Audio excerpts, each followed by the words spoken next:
The years right after the war were a very special time in cinema. All around the world, millions were slaughtered, entire cities were leveled, humanity's faith in itself was shaken.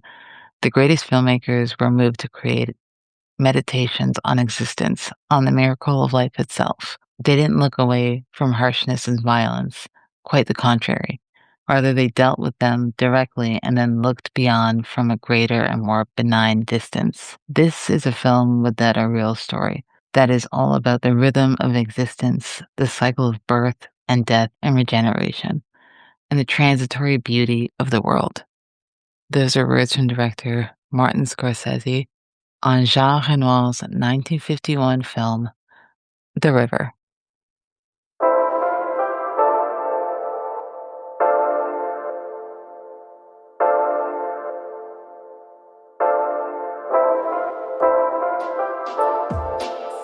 Seeing Faces in Movies is a podcast where each month I focus on the works of a different director or cinematographer, and each week I invite a guest on to discuss a film in the artist's filmography. I'm your host, Felicia, and today we're talking about The River. So a very quick synopsis of the film is: the growing pains of three young women contrast with the immutability of the holy Bengal River around which their daily lives unfold. The film stars Patricia Walters as Harriet, Radha as Melanie, Adrian Corey as Valerie, Thomas E. Breen as Captain John, and Suprova Mukherjee as Nan. It's written by Jean Renoir and Myrna Godin, cinematography by Claude Renoir, directed by Jean Renoir, edited by George Gale, and music by M.A. Partha Sarathi. Today I have back on the show Geoff Thomas, who has been on 3 times previous to this episode. We first talked about Diary of a Chambermaid, the Buñuel film, which is funny because it also is close to Renoir, who also did an adaptation of that story. But that was for a special features episode. We also talked about The Silence, Bergman film, and we talked about Umberto de Sica, and now we're talking about The River, Renoir, and I think you'd be hard-pressed to find a better set of 4 films, or 4 directors, really, to discuss, so we're on a good run, I think. So I'm very happy to have you back on the show. Thanks so much for coming on. Yeah, thanks, Felicia. It's thanks for having me back. We always have some good convos. Yeah, it always makes me be a little bit more invigorated about cinema. Kind of having a task. Mhm. It's great. No, I'm glad. I'm glad to hear it, and I know that you had definitely seen some Renoir films. You'd obviously seen The River previous to this, that's why I wanted you on, but I am curious to hear how you got into his work and what might have been the first film and how many you might have seen so far. I think like most budding cinephiles when they're teenagers, they look to the Criterion Collection or they look to the what I call like the pillars of European art house directors, and you got De Sica, Bergman, Fellini, Kurosawa, etc. And Jean Renoir back in the day was one of those guys that I just heard of as he's an important filmmaker. I have to watch his films. Probably Martin Scorsese had some influence in there somehow in introducing him to me. And the first one I saw was The Rules of the Game, in like 2000, 2001. I don't remember it really. Mhm. I think I probably just I couldn't connect to it because I didn't know anything about French culture. I didn't know anything about that specific French culture of in between the wars, and it's a very niche type of dissection of class culture, and I just was too young to really get it, and so I wasn't dismissive of Renoir, but he's always been a mysterious film director for me because everybody says he's so important. Clearly, he Mhm. influenced the French New Wave, but I never got back into his films until I saw The Crimes of Monsieur Lang uh, Mhm. at Film Forum 5, 6, 8 years ago or something like that, and it kind of surprised me because it was like a pulp. It was kind of like a pulpy movie. It was like a pulp paperback movie about this, love triangle, and it kind of surprised me just because, yeah, every single character was very distinct and it was very humanist. Yeah, and at the core of it was this romance. And yeah, so I've seen the Crimes of Monsieur Lang, Grand Illusion. I saw at some point, but still don't remember. Mostly because like I'm much more visual than intellectual. Or textual narrative or anything like that. Plot doesn't really matter to me. So it's Mhm. always been a bit of an issue to like, well, what differentiates his style? Does he have a style? Does Renoir have a style? And so, yeah, I've always had trouble really getting into his films on that level. But then, I saw Boudou Save from Drowning, and that was hilarious. That was a surprise. It felt so modern, and despite it feeling clearly of like a totally different world in Paris in the 30s, I think, or Mhm. late 20s or something like that.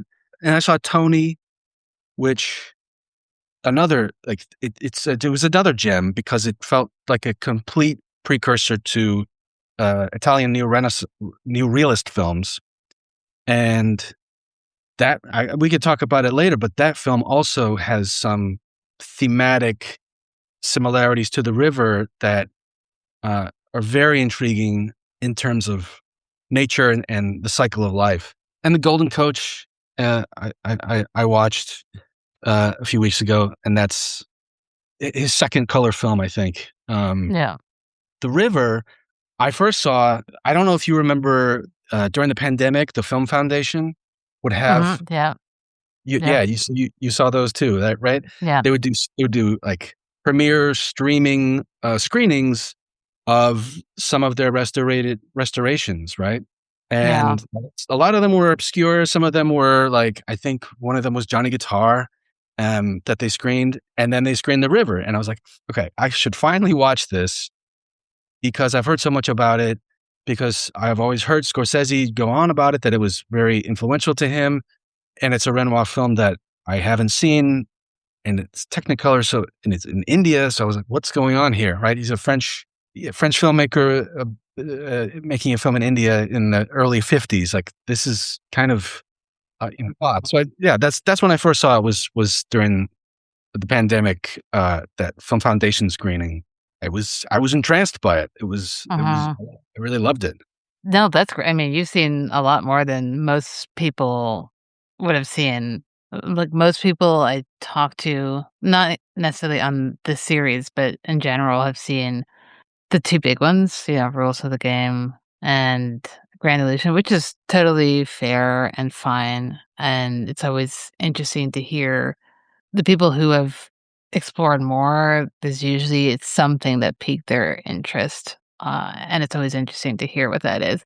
Film Foundation screenings were fantastic, and I was so sad when they said they weren't doing them anymore because I got to see a lot of great films, and it felt like a nice event to Mhm. have. And I know sometimes he would do like a little intro at the start, and it was just really, really cool. But they still have a lot of great material on their website, and there's a lot of great material on the river on their website, and they link to a lot of great articles and books, so there's a great resource for this, so highly recommend. That's in the show notes for people to go and check out, and if you wanna do some extracurricular work in your free time. But we're here to talk about The River, and it's a film that is, on surface, really just about 3 girls going through growing pains, I think, as you mentioned, and life and love, heartbreak, and just being children at different stages in their life.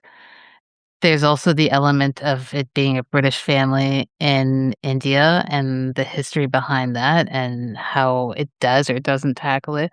Um, I'm going to be honest. My research is based primarily around Renoir on this film. I cannot give to the listener any history on British occupation in India, I know very surface level. I feel like you definitely should go read a book on that. I am not your source for that. So I just want to preface that in case people are like, why are you not talking about that?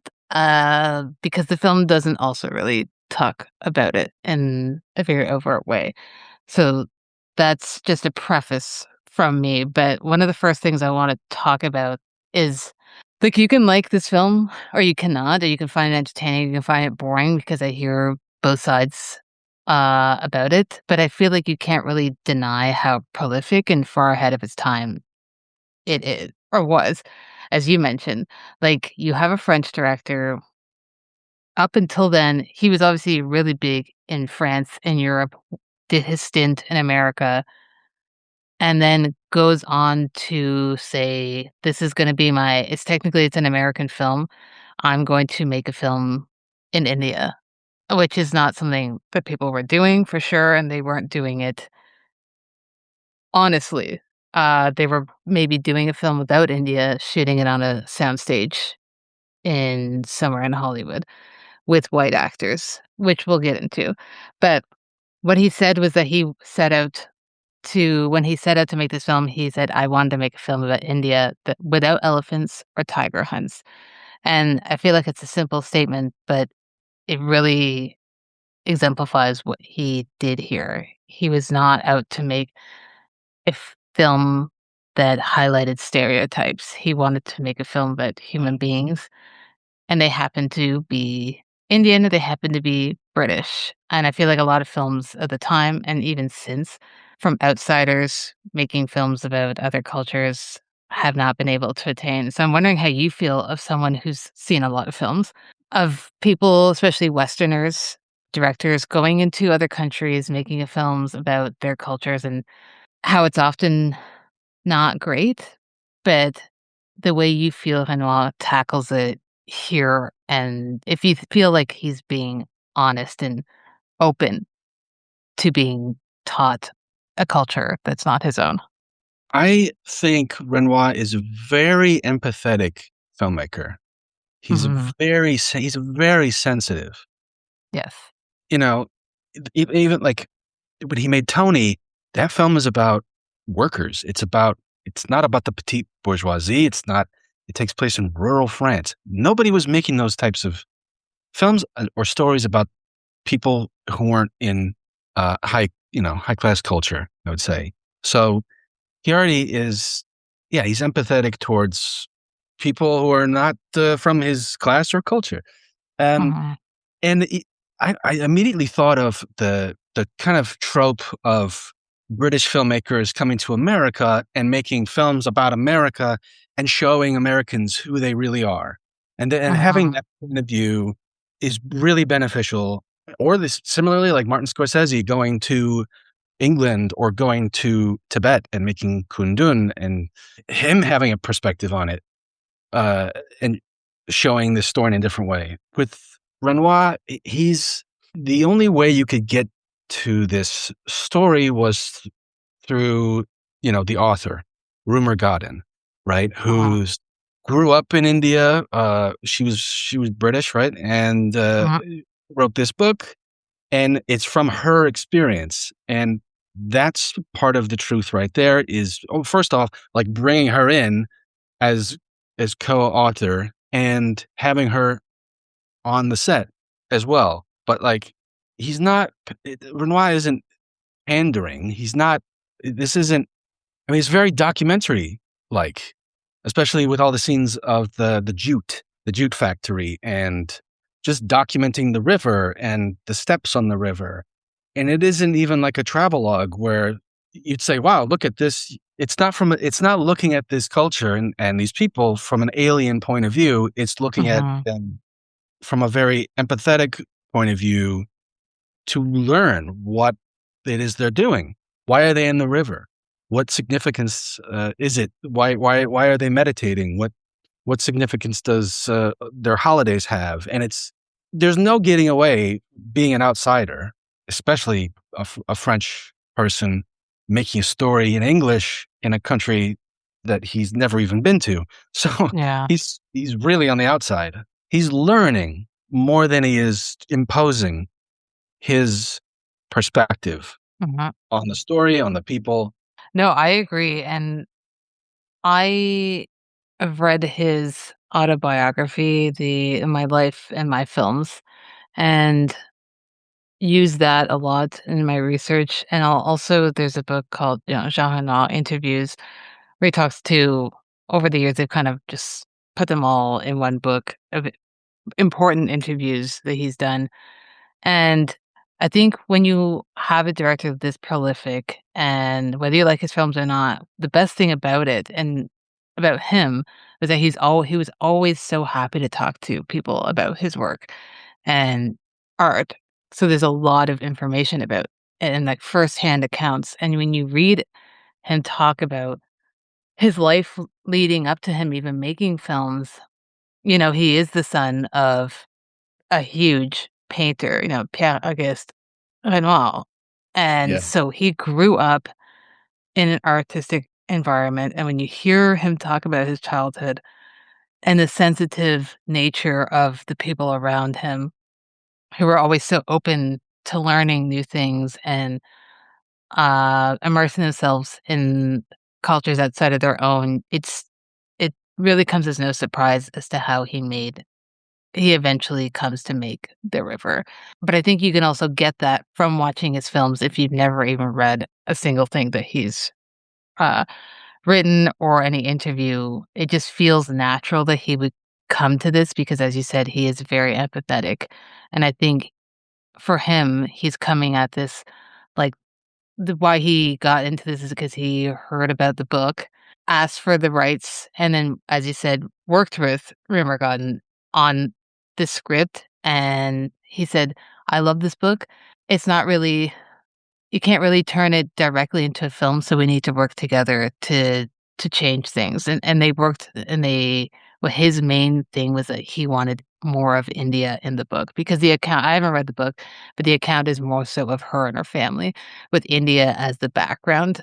But he was like, "I need India and the people of India to be in this, community to be the focus." So Yeah. the character of Melanie doesn't even exist in the book at all. So that was him bringing that because he's like, "I need someone that the audience can view as a human being who isn't just a servant or someone in the background. We need an actual character." That brings me to, we both have seen a lot of films where white actors are playing races that they are not. Um, and I wouldn't have ever been surprised if this film had done that if it was directed by someone else. Renoir is so very much the type of person to be like, "No, I need this to be as realistic. Why am I even going there if I'm not gonna use Indian actors?"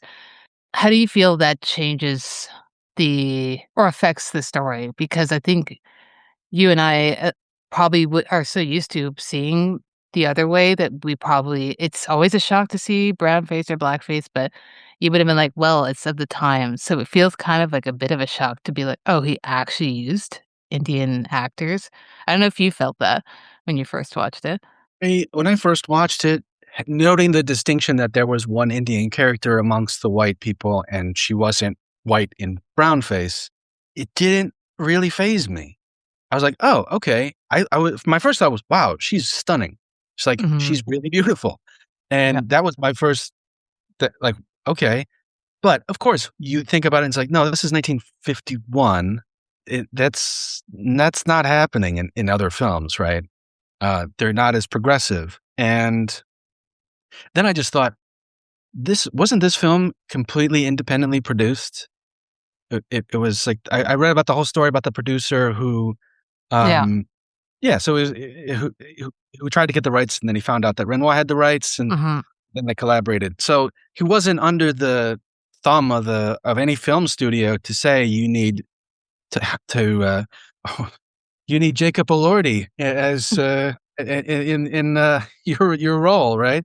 Somebody like Yeah. that, right? He didn't have that, influence, going on. So it adds another level of immersion, but also a level of complexity because Mhm. even the character of Melanie is kind of an outsider because in the story she's the daughter of a mixed ethnicity couple, and she doesn't. It was at one point she says, "I don't," or Harriet says, "Why don't you marry Captain John?" Mhm. And she says, "I don't like Americans. I don't understand them." Yeah. And that I thought that was kind of bold. That says a lot about her and about the people that she represents. I'm sure none of them understood, Yeah. uh, even needed to. They didn't. It's not their job to introduce them to what Diwali means or what Mhm. Holi means and who Krishna is. It's just they are there observing and they are watching and learning and listening. I wonder if it was if yeah, it couldn't have been any other way to have Melanie Rada. That was her Uh-huh. name. Yeah. Um, yeah, it was great. I agree, and I think, from reading him talk about it, he was like, there was, as you said, was no other way for me to make this film. And with the producer you're mentioning, he said to him, he was like, "I will collaborate with you on this, but you are sending me to India to shoot it. I'm not shooting it here in America because that's that's really just not what the story calls for." And he's always been someone, even when shooting his French films, a lot of them, like something like A Voodoo, Safe from Drowning, is shot on the streets of that area in Paris, and it becomes its own character in that sense Yeah, because it feels so lived in, and you see that here in this film, and this is actually his very first film in color that he ever shot. It demands color, I think, and I think he's someone who knew that, and he actively shot his other films in black and white because that was his preference, but this is a film that he was like, "I need color in it." And it's interesting hearing him talk about the colors specifically because he's like, other people have shot Indian films or films that are supposed to be India, and they're always extremely vibrant. And to him, he found that the colors were muted and a little softer, and that was on purpose because he didn't want it to be the focus. He's like, "These colors are there and they are beautiful naturally. I'm not going to elevate them in a way that they're not. I don't want it to be the focus. I want you to be focusing on the people as opposed to the brightness of the colors." And he worked with his nephew Claude Renoir, who's the cinematographer on this film. I haven't seen a ton of Indian films. I would like to see a lot more. I do know that there is a tendency for when you get people who shoot films that are, a mix of, Indian and either British, Indian, and American, there is that flash of color, and it's interesting how it is here. I'm wondering how when you watch this film and knowing most at that point, you probably had seen mostly just black and white, noir, how you feel about his mindset on how he tackles color in this film and why he did that. yeah. It's interesting that he is the son of Auguste Renoir, who made paintings which are some of the most. They're made with such beautiful pastels, and they're so colorful, right, and Mhm. rich. And he goes on to make black and white films.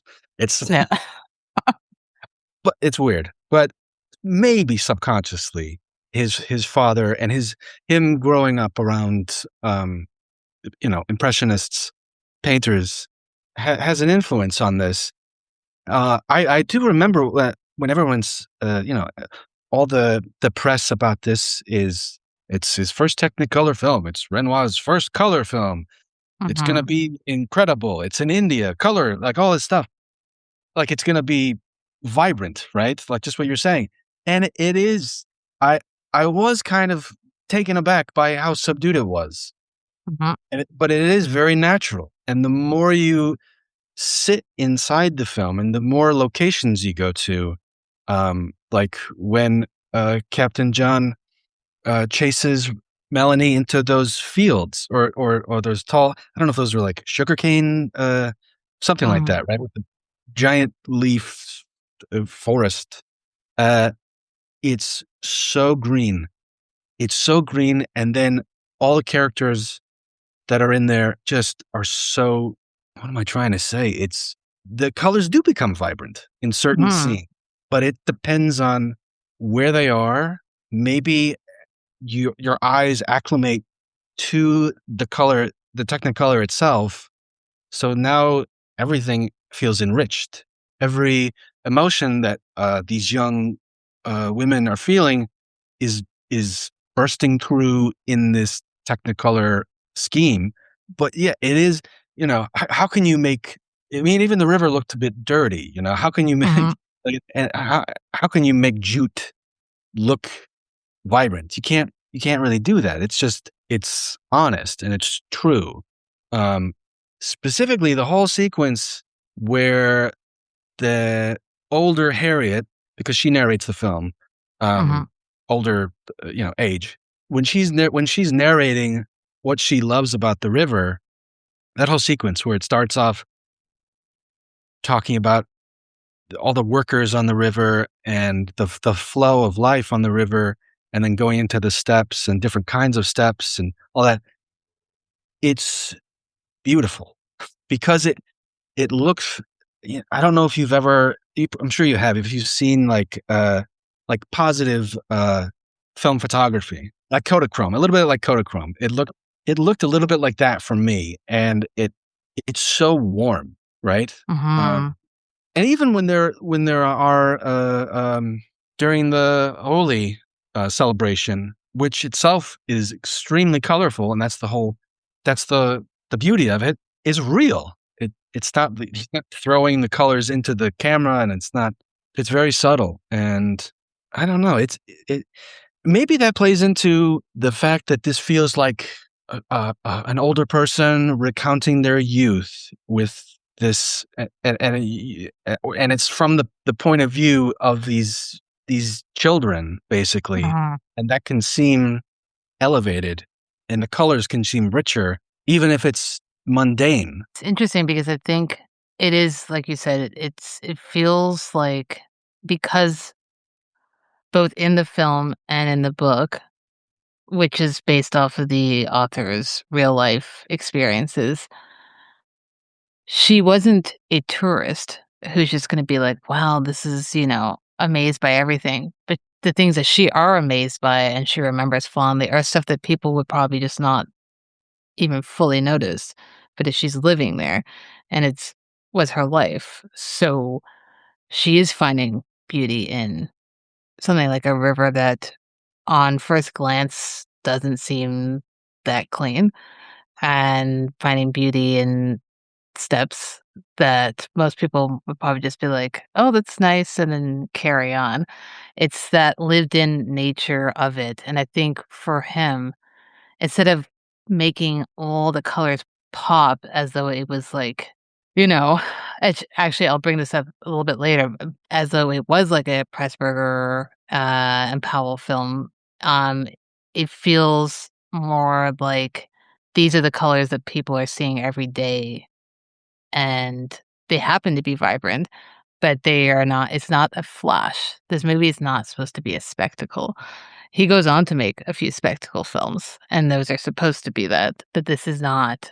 There's a couple things that you mentioned that I do wanna talk about, because I wanna get into also the influences on other directors that we've seen and, throughout the history of film, but you talked about the voiceover and how it's Harriet recounting her life. You also kinda mentioned earlier that, it wasn't the job of the Indian characters or just in life to explain every single thing about their life, but there is a little bit of explaining, and I think the balance is really good, and I think the balance of the narration versus not narration and how the film opens up with narration does give it a documentary feel, and then it slowly transitions to something that's not, but there are moments where they do have to explain to Captain John, what Diwali is, which is also fair because I'm sure there's a lot of people watching it who might not. I know now people are more I think at least here, people know a lot about it, but I'm sure a lot of people who don't. How do you feel about that balance of it feeling kind of documentary-like without being like, "This is a film about us educating you about Indian culture," because it's very much not. No. Yeah, I it feels it it feels like I'm in a room and someone's telling me a story. That's what the narration feels like to me. Mhm. It's there are some flourishes of, okay, this is on the darkest night of October, this has been made. Light all the candles. It's not like a BBC newsreel. It's told in a narrative way. It's told in a poetic way, that makes sense for what we're watching. Yeah, then it gets into, the narration becomes more interior, where you see Captain John, 'cause he lost his leg in the war. That's a huge, defect that he's dealing with throughout the film. You see him, get into his bed and just sort of, deflate, basically, and the narration is telling you what we could never really surmise, uh, Mhm. instantly. Like, we instantly know this guy. Like, she says, "What he's yesterday he was a war hero, and today he's just a man with one leg." And it's like, "Holy shit." Like, Yeah. that's some really good use of, a voiceover where it completely just adds another level to the film. And her voice, June Hillman, is so pleasant. Yeah, I know. So pleasant to listen to. 'Cause I feel like a lot of people and I was trying to think of this when I was doing the watch for this film and how modern audiences don't unless it's a documentary, do not like voiceover. It's very hard for people to justify it, and I only say that because there was something and I cannot for the life of me remember what it was. It felt it was a somewhat modern film that came out in the last few years where there was a lot of voiceover, and that was everyone's main complaint about it. I always like voiceover if it's done well, but I find that or maybe I don't know if you've ever spoken to people or heard seen reviews on sometimes Letterboxd is, like, not the best place. I would say it's always not the best place. That's a side note why I've taken a large break from it. But reading people's reactions to voiceover and how they're just like they feel like it's over-explaining. Here, it's very much not over-explaining. It's just that introspection that feels nice to have. They could have done it without it, but it's a nice addition, and it never feels like it's talking down to the audience, but I don't know if you've ever heard of people who are dismissive of not for this film, but of narration and why you think it is important for this film and the way it's used. I mean, I went to film school for what, 3 years, 20 years ago, and that was the adage was that was, voiceover narration was lazy, it was bad Mhm. screenwriting, it was bad storytelling. But then someone would say, "Well, what about, Goodfellas?" And they'd be like, well, that's, Yeah. he's a genius. Of course, he can get away with that." Uh, I really don't talk about it that much, with other friends who love movies because I don't know, yeah, it's definitely gone away, and if it's used in Mhm. a modern context, it seems like it's, breaking the fourth wall a little bit, like, "Oh, here's this guy. In 2 seconds, I'm gonna punch him." And then it's like, Yeah, it I turns into know. a Guy Ritchie movie or something, right? And Yep. it's a bit it deflates I keep using the word deflate, but it just yeah, it doesn't really add anything to the picture, and good example, Stanley Kubrick's films. So many of his films have narration. Barry Lyndon is a good example of, "Wow, I'm watching a movie, but I'm also watching a story, and the story is being told to me." Um, sure, Lolita had some voiceover and of course, Clockwork Orange. You can't, that's Yeah. brilliant use of voiceover narration. It's a whole other character to the movie. Nowadays, I'm sure they've replaced voiceover narration with 8BR throwaway lines that just say, "Oh, now we're going to go here to get this thing that we need to go to this other place." The art of it is lost, I think. With the river, it really is extremely beneficial because it is another character. It's putting you in a point.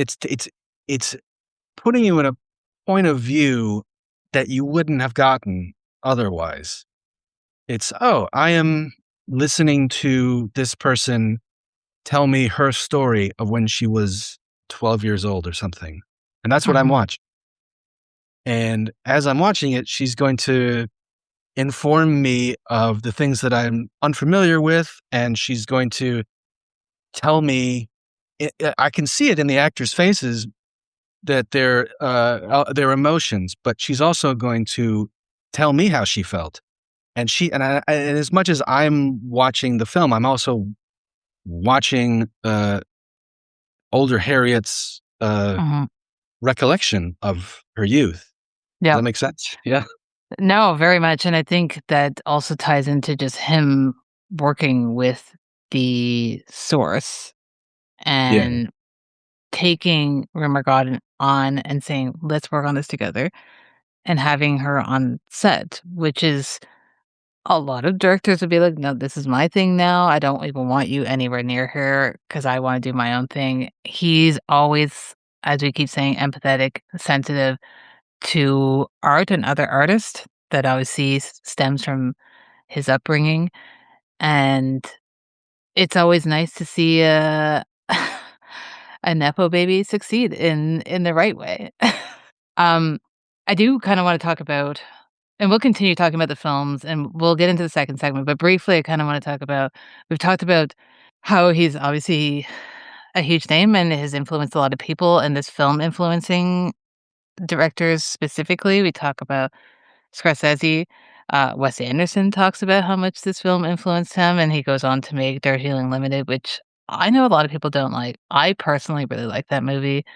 I think people need to give it a revision. I don't know how your thoughts are on it, but um, and then you hear directors like Truffaut, Romer, Rivette talking about how this film was very important to them, especially when they were making, color films, and how they wanted to tackle talking about humans in general. I Um, could totally see Romer being influenced by this.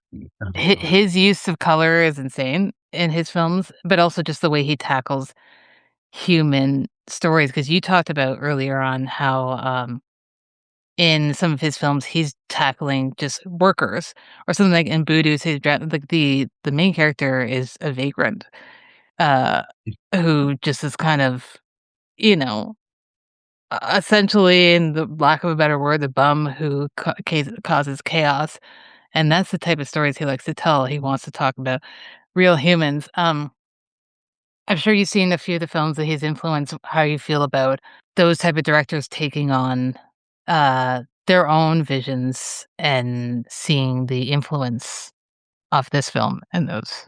I think in an abstract way, it's like it is the Rosetta Stone for how to make a film as an outsider into another culture, right? Yeah. Like wa you don't wanna I can't reference any films, but I know they're out there of just Mhm. I haven't watched it in a long time, but I don't know how well, like, Out of Africa is with, the Sidney Pollack film with Robert Redford and I think Meryl Streep. Like, like, what I don't know. I have to rewatch that again, but, yeah, as far as, like, Wes Anderson and Darjeeling Limited, I was always a little bit, I liked it because, I like Wes Anderson films, Mhm. but I also felt like, okay, Wes Anderson is taking the point of view from the kind of entitled, white American doing the cliched thing of finding yourself by going to Mhm. India for like 6 weeks or something. I mean, I mean, just in life, that's kind of a trope. Like, if you're in your Yep. 20s, you feel lost, pick up the Bhagavad Gita and go to India, and I mean, so I felt a little bit like, oh, this is he's not immersing himself in it. He's imposing his way of viewing the world through his films that look like dollhouses and things. I I don't know if I can see Scorsese's influence in his pictures other than the use of voiceover. Uh-huh. Um, like I said, I could reference Kundun. That's probably an influence on him to be interested in other cultures and to find a story he can tell and interpret through cinema. Um, yeah, Romer, God, Claire's knee, just the greens in that Yeah. movie. That's what I remember about that. It's just like verdant, and it's so fucking beautiful to me that it's not a surprise that the river is an influence on him. And I'm sure there are a lot of post-colonial films, like Gandhi and um, Mm. Passage to India. I saw Gandhi, when I was a kid. I haven't watched it recently. Yeah, it's very complicated wrestling, the British wrestling with their imperialist past and their post-colonial responsibilities, and it's tough Mhm. to meter that out. And I think it helps that Renoir was French and he wasn't British to have that extra, Yes. I yeah, was gonna say. outsider's point of view. You really have to be empathetic. You have to be interested in people, and just to see people as people, and to, like Renoir is, he's interested in people and Yeah. emotions and in what drives life. What I There's a plot to this movie, but it's really just driven by circumstance and the emotions and the follies of people and Mm. children mostly. I mean, I've seen some Bollywood films, definitely, like 1970s Okay. Bollywood films, like Sholay, but that's a spaghetti western. Mhm. It's great. It's 3 hours of singing and dancing and action, but it is not a Satyajit Ray, you know, Yeah. film. Yeah, I haven't seen that. I'm just looking it up because I wanna add it to my watch list because it sounds interesting. It's funny that you bring up, Ray because at this point, he actually so Renoir this is a little bit of history, but they met 'cause, Ray Satyajit Ray I'm always bad at saying his first name. I'm just gonna say Ray so I don't embarrass myself. Ray was a journalist. They met, and he kinda worked alongside him on the set just kind of as a little bit of an advisor, and Renoir just thought he was a nice kid and was like, "Cool, you can sit on set with me," and he learned a lot about filmmaking on being on this film, which is so funny where he goes in his career and how a lot of people you always hear about the 2 filmmakers when you're talking about The River. People always bring up, Ray's films, and it's funny that he was ultimately influenced, not entirely, not his entire career on Renoir, but him being on set and working with Renoir and Renoir being so open to just being like, "Yeah, come along," helped him immensely to then go on to make phenomenal pieces of not just Indian cinema, but cinema in general. So, I meant to mention him, so I'm glad that you did so that I didn't forget to bring it up 'cause, it's that there's a lot of literature from him talking about his experiences on this film and how he was just like, Uh, Hannah was, like, the coolest guy. yeah, I mean, talk about, he's probably the biggest influence. I mean, isn't there's people always kind of make the distinction between, well, there's Ray's films, but then there's, most people think Uh-huh, of Bollywood, which is not, it's entertainment, and Ray is, yeah, neorealist and mhm. is interested similarly to what Renoir is interested in, is the real life. I do wanna ask, do you have any, immediate thoughts that you wanted to talk to talk about story-wise or Renoir-wise before we get into just this second segment? No, I'm good. We could just like the river. We could keep going down. There you Keep go. Exactly. Keep it flowing. Very briefly, we'll get into the second segment, just the before and after, just to give context to you, the listener, of where Hanon was in his career, what led him to make The River. So, I know we've kind of touched upon it in our conversation so far that he wasn't a nobody by the time he made The River. He was already a very big and well-known French director, and then he goes on to America. He essentially goes to America, though, mostly because the war is on, yeah, World yeah. War II, and he's just not wanting to be in France, which is fair. A lot of the film, even other directors I've covered on the show who Fritz are Lang, European, Fritz Lang, Douglas Douglas Dirk. Sirk, Yeah, yeah, they're ones who were like, "I need to leave because this is not a place for most people, this is not a place for artists, and it's just things are getting dark." I'm sure we're gonna see well, I don't know how things are going, not to be too on the nose or get too dark, but things going on in America, I'm sure you're gonna be seeing people leaving and probably going to Europe making films, they're already making films in Hungary and yeah. in the UK. So Yeah. So, sadly, history repeats itself, but with that, you get artists making different types of work. So Renoir goes to America, and realistically, he's just not familiar with the Hollywood system and how they operate of being like on time, on schedule. Things need to be by the script. They need to be approved by the producers, the studio, and you basically have no say, you're there to just be the talking head to the actors.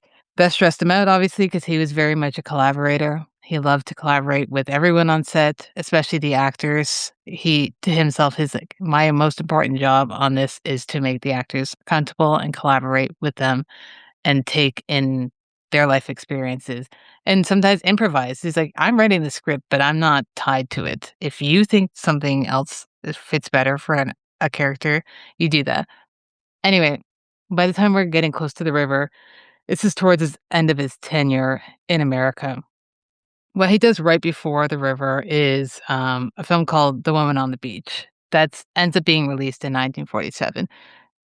It was kind of in limbo for a year, so it probably I think it was supposed to come out a year before, and it was filmed in, like, 45, 46, but it was in limbo because the producers didn't like it.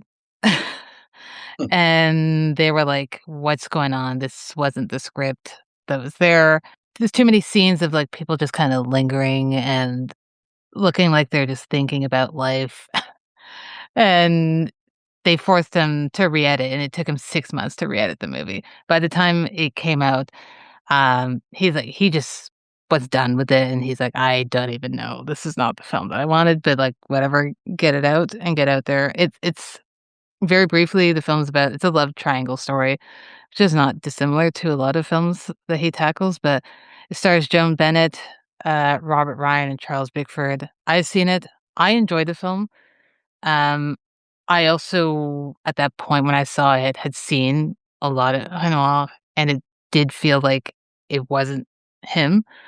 On its own, it's a decent enough film. It looks really good.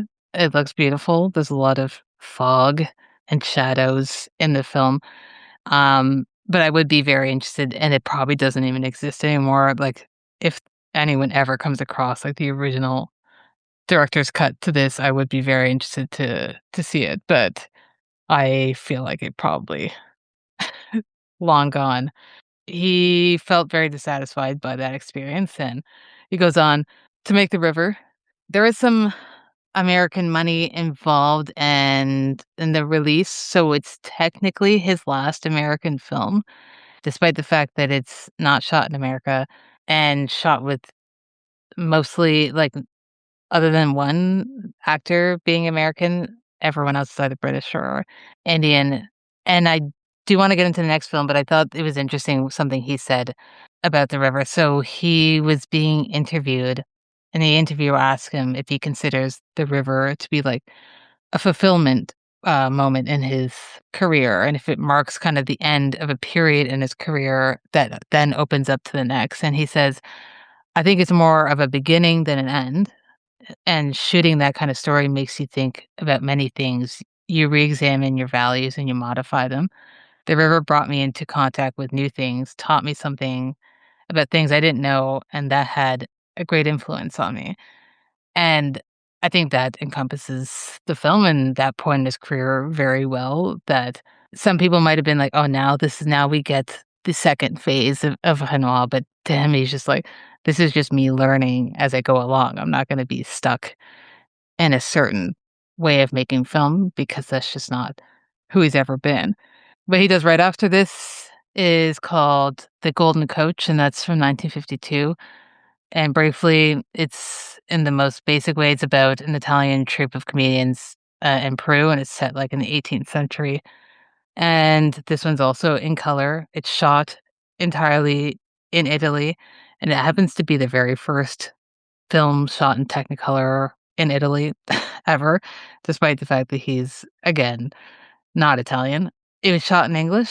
They had plans to shoot it also in French at the same time, but didn't have the money for it. When it came out, there was a French dub and Italian dub.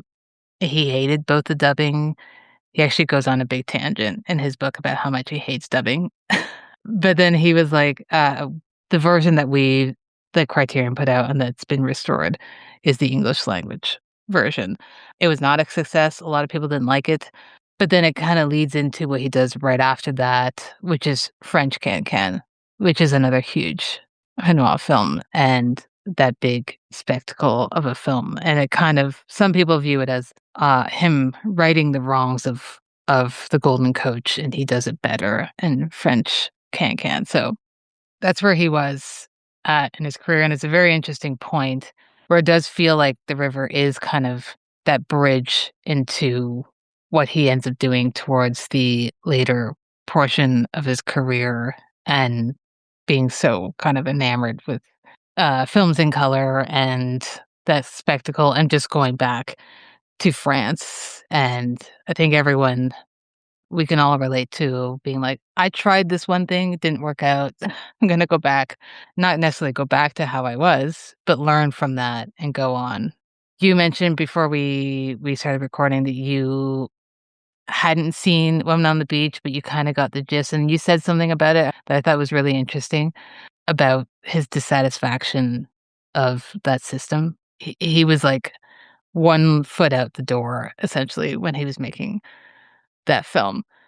And then you've also seen The Golden Coach, you mentioned. Well, yeah, I was just going to say that The Golden Coach is just radically different than The River, which is very somber and it's about growing pains and young love. And A Golden Coach is middle-aged love. I don't know. It's also another like love triangle. There's one person who's the object of affection of two. Is it two or three? Yeah, there's three of them that seek out. I forget her name, but the main actress for her affections, and it's a comedy. I mean, it's a comedy. It's a bit of a tragedy, but then there's this framing of it that's really really interesting that I won't spoil because I didn't expect it when I watched it. But Wes Anderson could have Yeah. taken an inspiration from this, or Truffaut in Catherine Deneuve film about the Oh, The cinema. Last Metro? Yeah, yeah, maybe. I don't know. Clearly, he learned something from using Technicolor on the river and using that in the Golden Coach. It's a lot more. It's kind of got the similar because it's supposed to take place in Peru, and it's kind of the same vegetation somewhat. Mhm. But then there are these flashes of color and in how the troupe wears their garments, which is like all these really great designs, and then the Golden Coach itself, which looks like a giant golden nugget. Yeah. It's great. It's always very interesting to me to see when directors use, color when they were formerly mostly black and white and why they start to use it. And like, I know we've mentioned this before, but it feels like it should have always been natural to him, given, his history.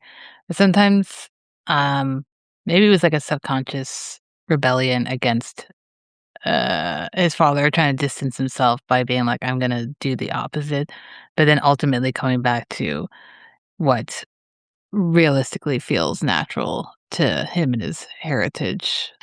Well, that was the second segment, before and after, just to give you a bit of, context to where he was at, and getting to the last segment here, one of the things I wanted to talk about, or the main point I wanted to talk about before we wrap, was thinking about his other films and how they're very rarely just about 1 or 2 characters. Yes, they might be the central focus, but they're always part of a larger group of people. You think about Rules of the Game, it's like a million characters. Grand Illusion, huge character, a lot amount of characters. In this film, there's a lot of characters. The framing in this film, there's a lot of beautiful staging and blocking in this, and the framing was just gorgeous, and it always is in his films, and the way he frames scenes where there's a lot of characters always makes you feel like everyone is being included. Even someone who's at the furthest part of the background of a crowd of people, a crowd of soldiers, a crowd of workers. It always feels like every single person within that frame has a purpose and was included within that frame for a reason. They just weren't caught in the background. I don't know if you feel that from watching this film and other films of it just plays into how he is so fascinated by people, whether they have a speaking role or not. He is fascinated by the person in the background who is washing clothing in the river, and there's a reason why they're in the frame because he coulda cut them out, or just not had them there. How you feel about the importance of every single living life within the frame? It gives you an immense context to where you are. It places you right in the landscape of where he wants to tell his story, or what he's interested in describing. Yeah, like those whole sequences with the jute and then coming off the boat into the factory. Those are humans. Those are real people doing real jobs. And then they go into the factory itself and just do a close up of a guy who's inside the machinery, and it's like he's interested in what's happening. It is a bit of like it's a bit observant. It's a bit like he's curious about people, Mhm, and I could see, yeah, everybody is important. Everybody has an influence. Like with Nan, who's the nanny, mhm. like she's just an important character in the lives of those children as the mother and The father are. parents, yeah. I know. Yeah, even if what's her name, Valerie, who's like Mhm, this neighbor who is constantly over there and kind of messing things up in their daily lives. She could be seen as an antagonist, but she's also placed in there's no, like, I guess I'm thinking of framing specifically, and, nobody there's he's not using any type of lens to accentuate mhm. the importance of one person over another. It's very democratic. Yeah. Maybe he couldn't, ship all those things to India, and that was out of circumstance. I I don't think that I wouldn't like to think that, because even in earlier films, it's also very liberal in that sense. Yeah, and it's clear. It's so clear. It's not elusive, it's not mysterious. Mhm, Um, I can appreciate that because that also means that there's no judgment. There's no judgment on these people. There's no but the bogey, his friend, I forget his name. There's no judgment on him I know. Yep. when when that happens, it's but he's definitely diminutive in the way that he's framed because he's terrified because he doesn't know what to do. All he knows what to do is to just lead somebody towards this catastrophe. Uh, Mhm, Sometimes he frames like a painting, and that whole sequence, I guess in terms of painting, I mean like very meticulously structured Mhm. yeah, it's like in this the whole sequence with the siesta where they're all sleeping is just phenomenal to me. I don't know why, because it just comes out of nowhere. Yeah, I agree. I love that scene. I also love the wedding scene, Oh yeah, and and she's telling this when Harriet's telling the story of yeah, yeah. I thought that that was beautifully shot, and there's a lot of people in that scene, and a lot of them don't say anything. It's mostly because it's the narrator is taking us through this, so we're not getting any dialogue from the actors in it. But like you said, everyone feels equal, and it's interesting to me, something like this and then Rules of the Game. A lot of people's complaint about that film, which I don't personally agree with because I that's one of my all-time favorite films, but they feel overwhelmed by how many people there are, and I think it's because he gives equal, importance to everyone as opposed to, like, telling you, "You need to focus on this one person during the scene." It's like there's someone talking, but there's a lot of people in the background doing a bunch of stuff that's probably at the same level of volume, so it can feel overwhelming. It kinda feels like, something the Marx Brothers do, but they play it for laughs, where it's like people yelling at each other. Renaud is doing it because he's like, "If you're in a house full of people, we're not all taking time to just sit and listen to one person speak. If I'm not in the conversation, you're doing something else, and I just happen to be in the same room."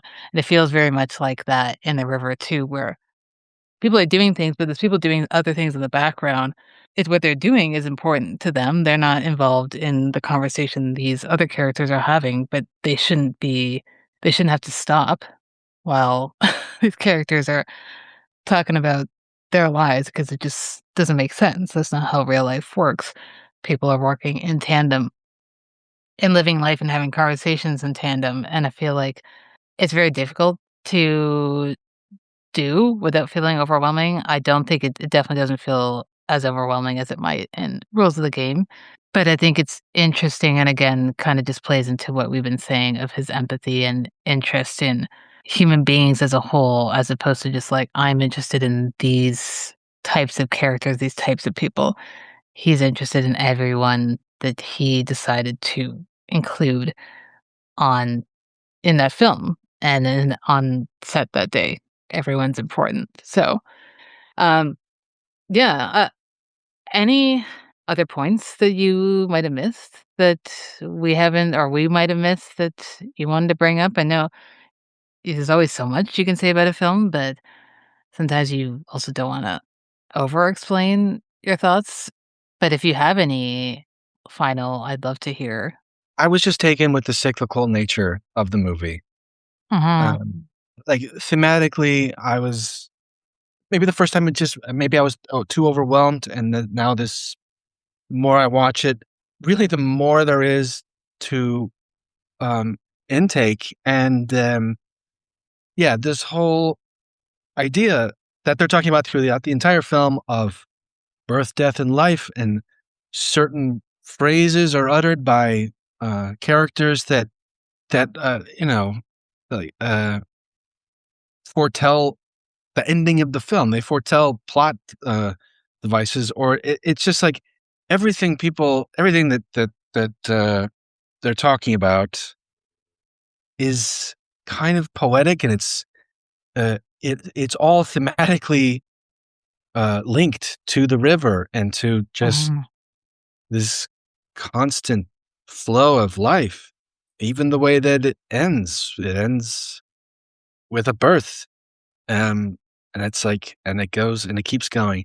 And I was just reminded of like Tony, the film mhm, he made in the south of France, or rural France, ends the same way. It ends like it kind of goes a year in the life of these people and these workers going to this land to work. This whole drama that ensues, and people die, and it's just chaos. And then the next season, new workers come in. They have no idea what happened. They're it's like the same thing. And so I just found that really it gave me a reason to return to the river because it's like, mhm. okay, I can go back. I can go back to this movie and feel like I'm getting more out of it. That's very beautifully said. I think that it's always so nice to feel like you can rewatch a film and you're excited to rewatch it, even if you don't no one's telling you to rewatch it, within the same year, it could be a few years. Sometimes it's nice to give yourself a few years in between till, life changes and your viewpoint will change as you rewatch it and you see new things that might have happened to you that affect you differently when you see them. So, not every film is rewatchable, but it's nice. I find that his are, and I think that something like this, like you said, because there is very much an element of hope, despite the fact that none of the characters necessarily ended up getting what they wanted at the end, but there's still hope that this is not the end for them. That was just a point in their life, and life continues on, and new life comes into their lives, as you said. So it's very poetic, it's very beautiful, it's very sweet, and it also helps that it's not Renoir was always very good at being succinct, brief, and not not drawing this out into a 3-hour movie like other people would have. It's an hour and 40 something, and Yeah. realistically, I'm surprised it's not longer, but I'm also grateful that he was like, "This is the story. We don't need to draw it out more than it needs to." We always appreciate that as film Yeah. watchers. Absolutely. Yeah.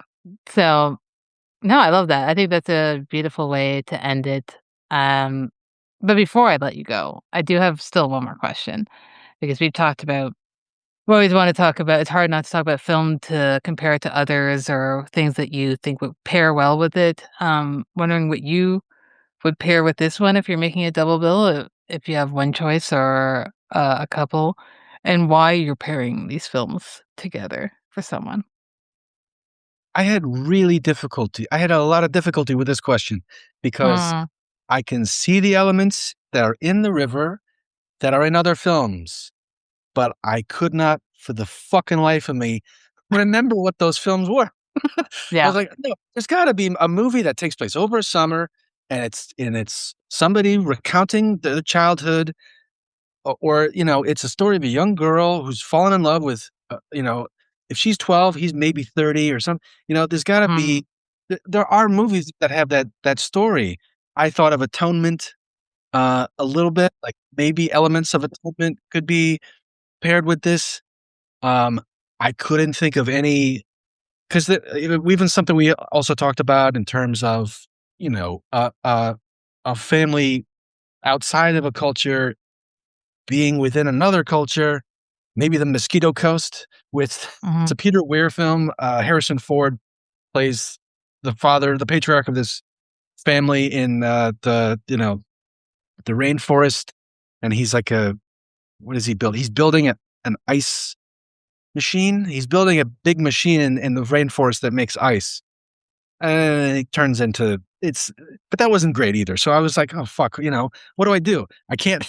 I, I was having trouble with this because I really was like, it was racking my brain, like, and then, well, maybe a film that takes place in India. I haven't really seen that many films that take place in India that could balance this out.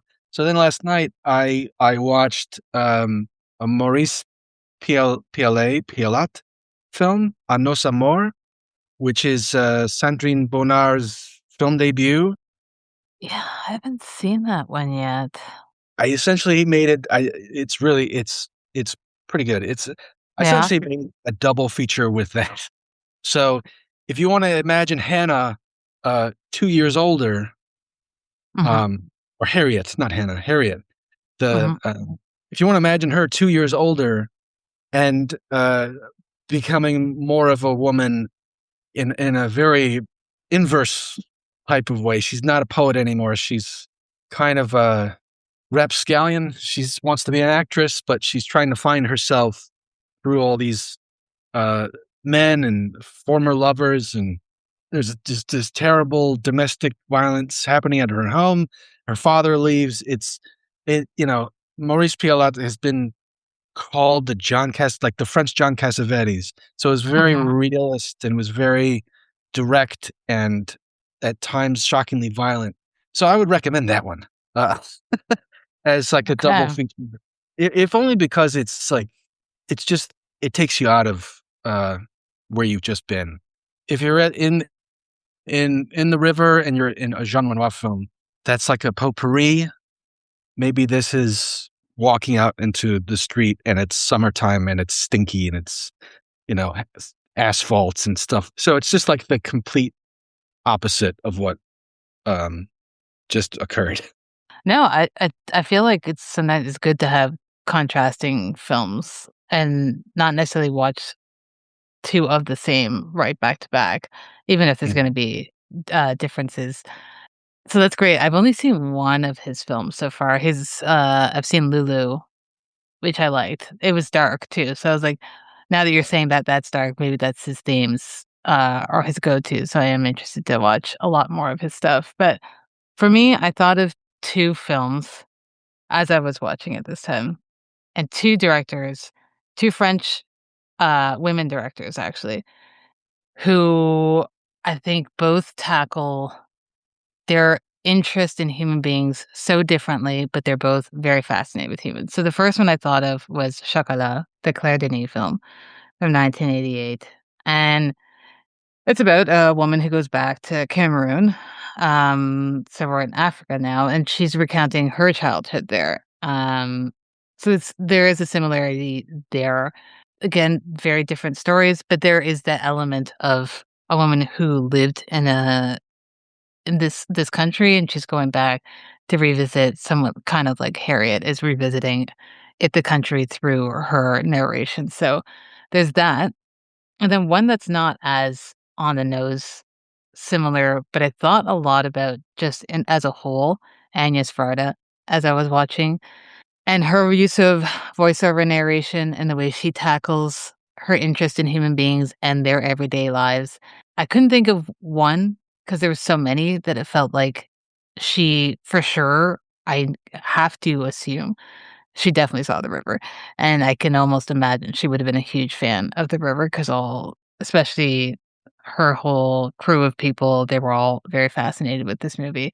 But I thought of just The Gleaners and I, and her going into these people's lives and talking to them about what they do for work, and her not self-imposing her mindset and just letting them take the show and listening, which I feel like that's what Hanuel does. He listens and then he is like, use me as a vessel to tell your story, which I think is a very empathetic thing to do. A lot of directors, and it's not shitting on other directors. It's you can't have everyone do that, but it's nice when someone is doing that, especially if it's not something they're even remotely familiar with.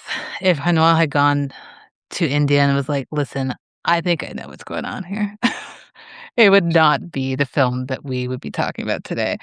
Um, so I think him and Varda have the same mindset of being so fascinated by other people and letting them tell their stories instead of being like, "I'm going to recount their story to you through my own vision."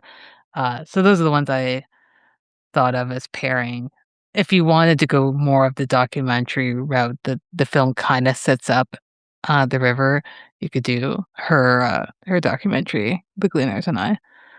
So yeah, a lot of French films. You can never go wrong though, I think, with French cinema. It's some of the best, in my opinion. Oh yeah, yeah, definitely. I mean, yeah. Of course, there's bad apples everywhere. Like Yeah, everyone makes bad comedies. Every country has their own bad. They make yeah. bad comedies. But I've got the Criterion box set, the Varda box set, Mhm, and same. same. Yeah, I really got to watch The Gleaners and I. It's good. I think Yeah.